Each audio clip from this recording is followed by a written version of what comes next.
Not a bad guess, but it's bananas.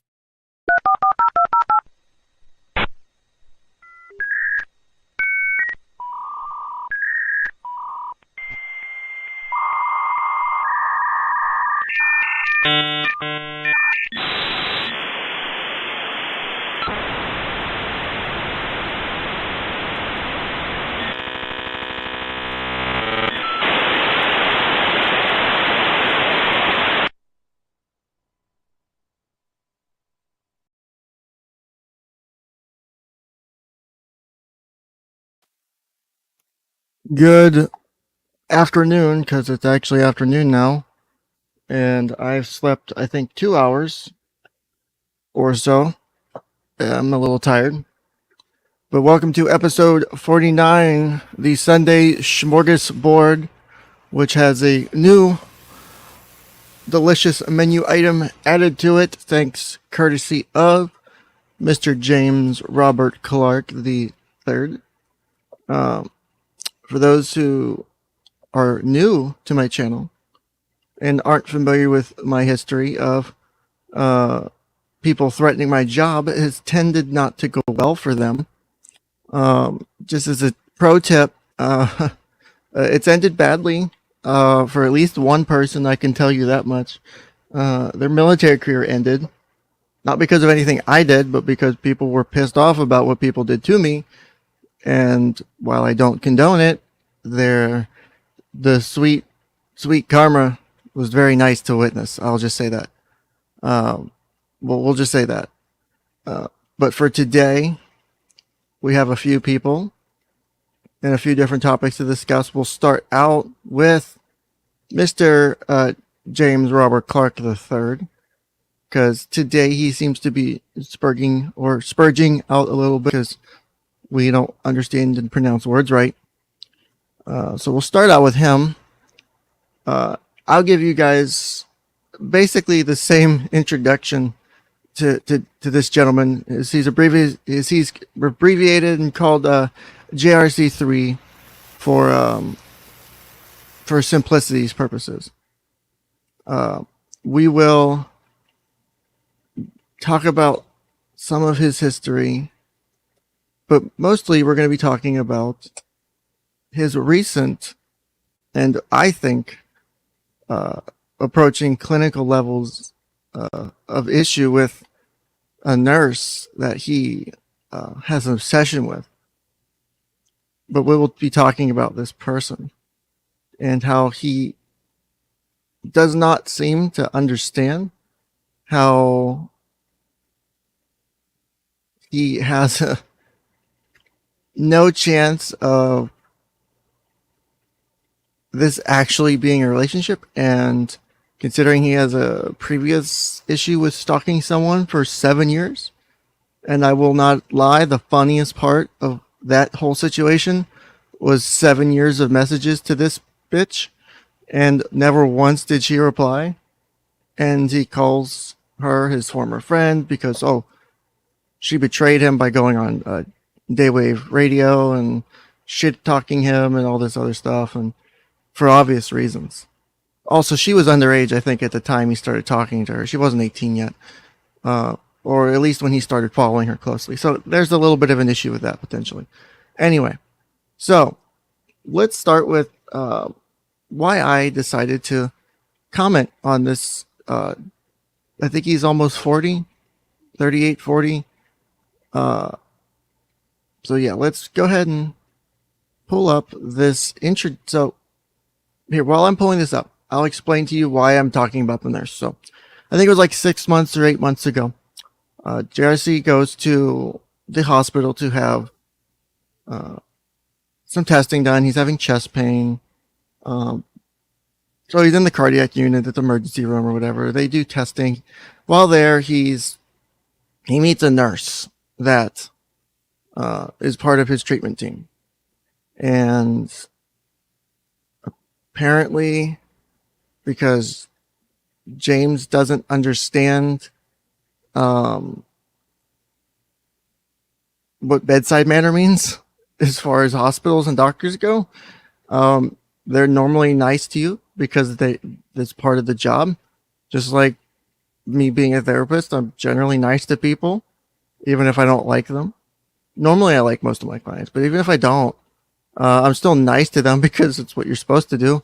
It's part of the whole medical treatment and how you're supposed to help them. Because being a dick or whatever is just, it seems a bit meh, off, to say the least, right? But today, let's see here. Let me turn my screen brightness up because I think it's turned down a little bit. Trying to juggle a bunch of stuff at once here. And I'm still kind of waking my ass up because I'm fucking exhausted. So let's try that. All right. So we will start with this right here. Let me get a screen grab of that. And I will open it in another window. Ah, shit. So for those of you who've ever gone on dates or have ever been with a partner, male, female, no judgment here. Male, female, I literally do not care. Like, I don't care who or what you decide to have sex with or date.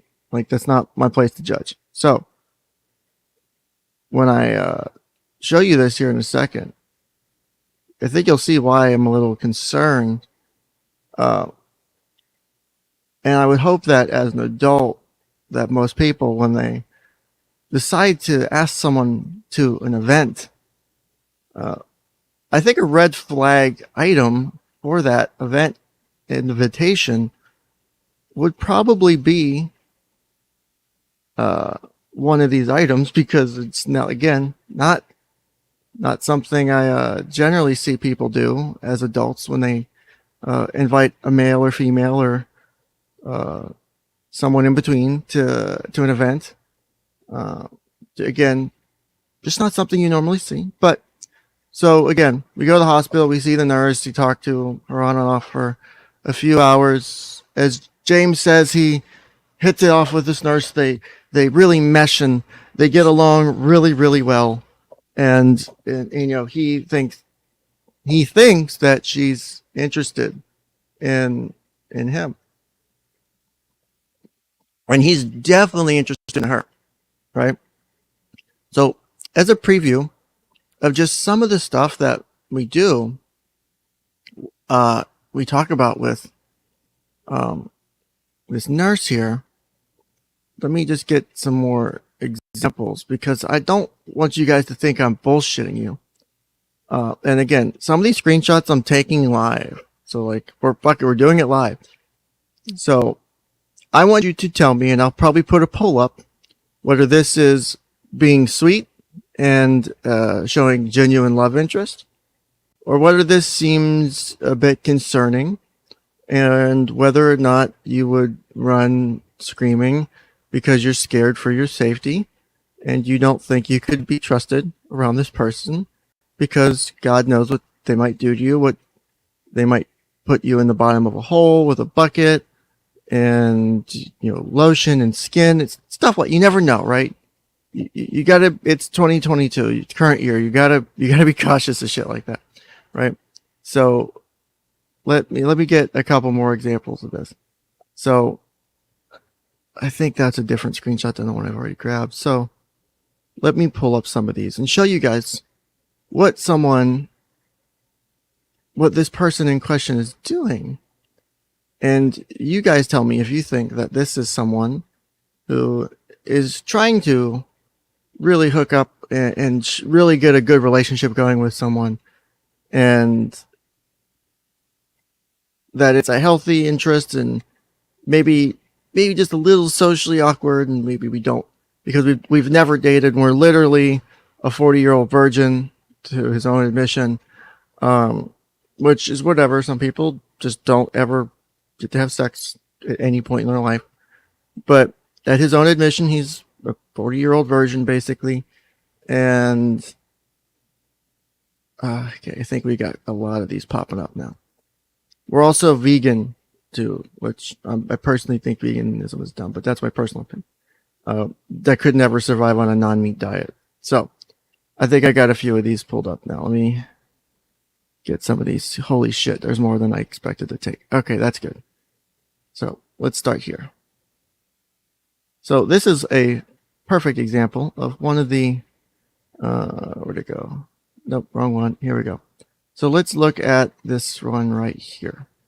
So this is a screenshot from a few days ago. I adore the sweetest, kindest, most caring girl in nursing and cannot wait to share my time with her. Again, I just took the screenshot, so 3 days ago, right? Just so that we're all on the same page, right? So that's, I think, this one. So let's also pull up this one now. So let me move to the next one. Share. Actually, can I share? I guess window. Wait, share window. Yeah, I don't need, I do not need the, hold on, let me pull these two windows out so I can share it without sharing anything you guys aren't supposed to see. That, and you got to keep the Pornhub tabs separated. Anyway, so can't show those on screen. That's for the locals only chat, right, guys? That's what we do over on locals. So come over to locals and you guys get to see the X-rated Ken's Couch. That's what the Ken's Casting Couch intro's all about, baby. So is this, no? Why is it being a bitch?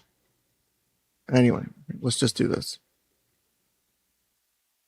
Put this over this screen, and then I can click through a bit quicker. Put you there, put you here. Oh my god, fuck this computer. Hold on, I'm having some technical difficulties. I want to see all the stuff I'm not supposed to. No, you don't need to see that. Trust me. What in the fuck is going on here? Why is it locking up? Oh, wait. Oh, I see what I did. Oops. Okay.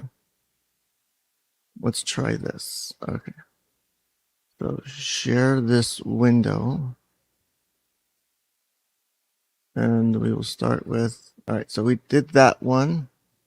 So we'll move on to this screenshot. So there's another example of some of the screenshots we have here. Let me zoom in. Nap time to reflect on the sweetest caring girl I have the pleasure of conversation with. We've also got the one from before. I adore the sweetest kind. So these are what, 3 days, 4 days. So generally we're seeing these more than once a day.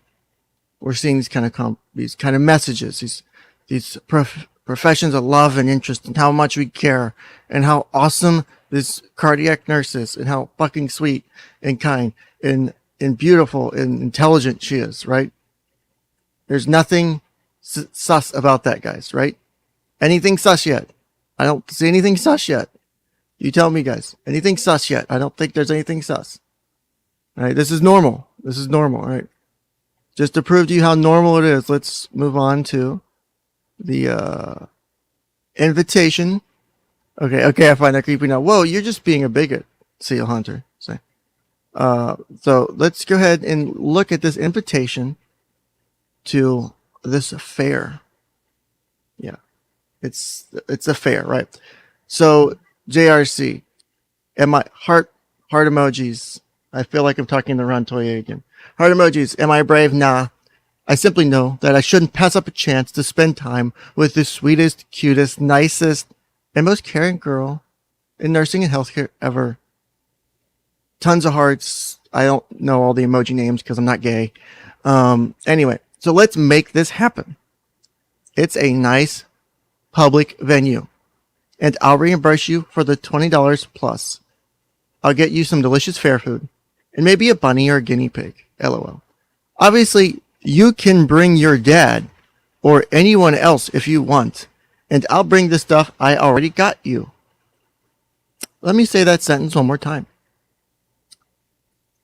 It's a nice public venue, and I'll reimburse you. Let me just zoom in so we're not fucking missing this sentence here. It's a nice public venue, and I'll reimburse you the $20 plus. I'll get you some delicious fair food and maybe a bunny or guinea pig. Obviously, you can bring your dad or anyone else if you want, and I'll bring the stuff I already got you.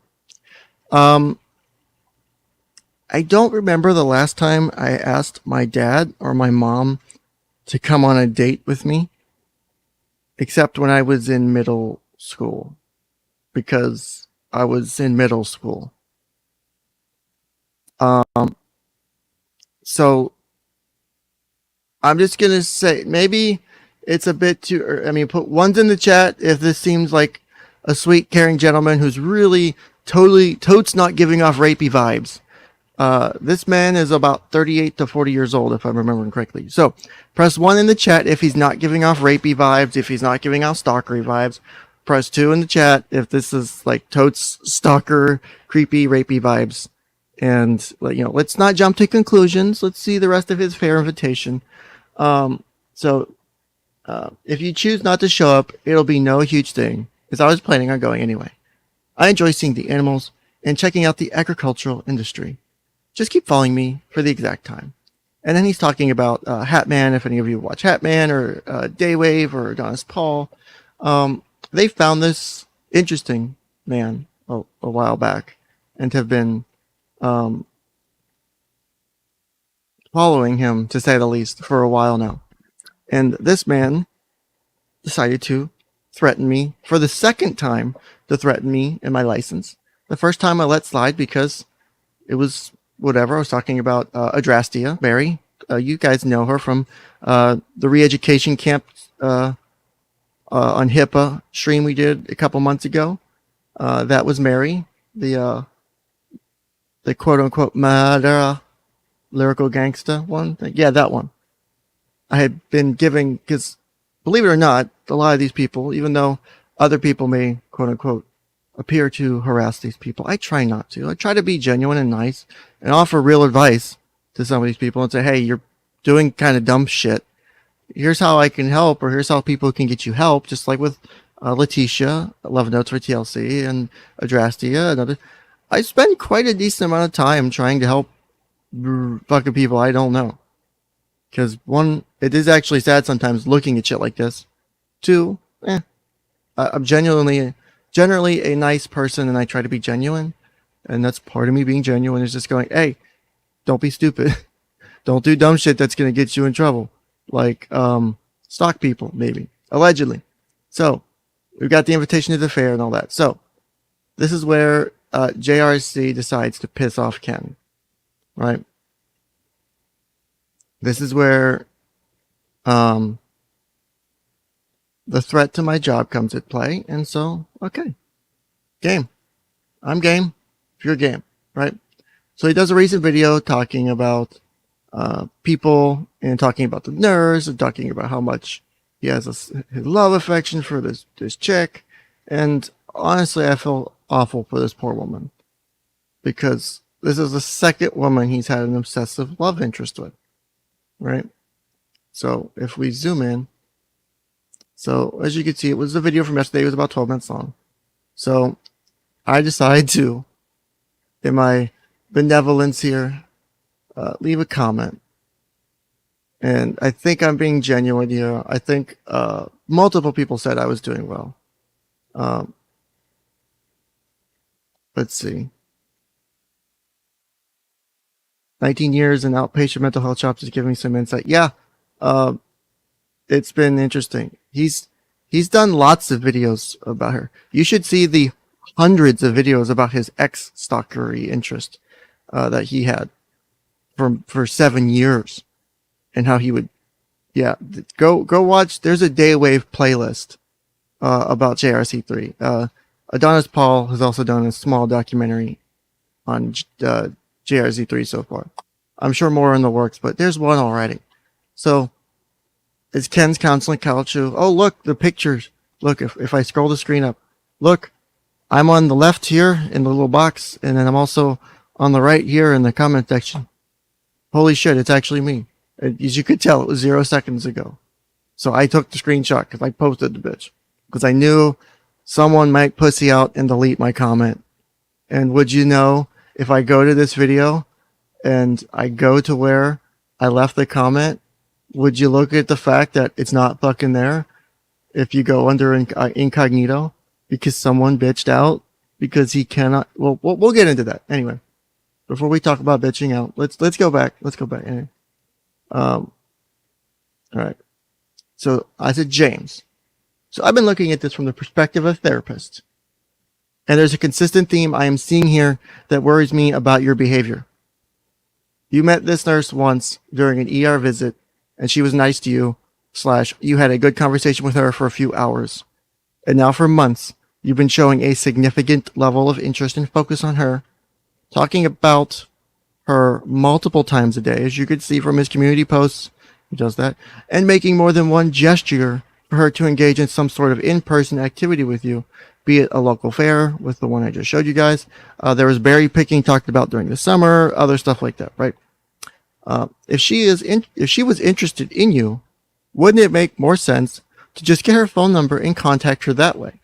I mean, versus doing it on a YouTube community post because you told her your YouTube channel. Totes, dude, she's checked out your YouTube channel and she's going to watch all your fucking videos. Right?